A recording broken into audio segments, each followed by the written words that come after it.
నమస్కారం అండి. ఈనాటి కమ్మని కథ పేరు పనితనం. వినిపిస్తున్నది మీ విజయభాస్కర్.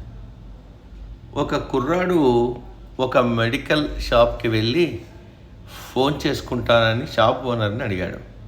ఇది ఎస్టీడీ బూత్ కాదు, కానీ నువ్వు ఒక ఫోన్ కాల్ చేసుకో అని బదులిచ్చాడు ఓనర్.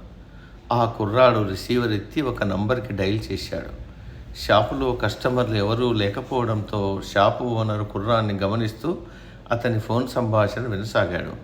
అమ్మా, మీరు నాకు తోటమాలి జాబు ఇవ్వగలరా అని ఫోన్లో అడిగాడు కుర్రాడు. ఇప్పటికే ఒకతను నా దగ్గర తోటమాలిగా పనిచేస్తున్నాడు అని అంది అవతలి స్త్రీ. అమ్మా, నేను మీ తోటమాలి జీతంలో సగం జీతానికే అతనికంటే ఇంకా బాగా పనిచేస్తా అన్నాడు కుర్రాడు.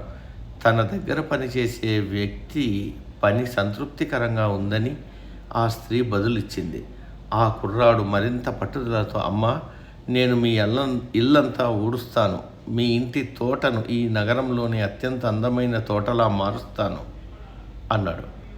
అవసరం లేదు బాబు అని అవతలి స్త్రీ ఫోన్ పెట్టేసింది. ముఖంపై చిరునవ్వుతో ఆ కుర్రాడు ఫోన్ రిసీవర్ పెట్టేశాడు. అతని సంభాషణ విన్న షాపు ఓనరు ఆ కుర్రాడితో, బాబు, నాకు నీ వ్యక్తిత్వం నచ్చింది, నీలో ఉన్న ఆశావాహ దృక్పథం నన్నెంతో ఆకట్టుకుంది, నీకు నేనొక ఉద్యోగం ఇస్తాను, చేస్తావా అని అడిగాడు.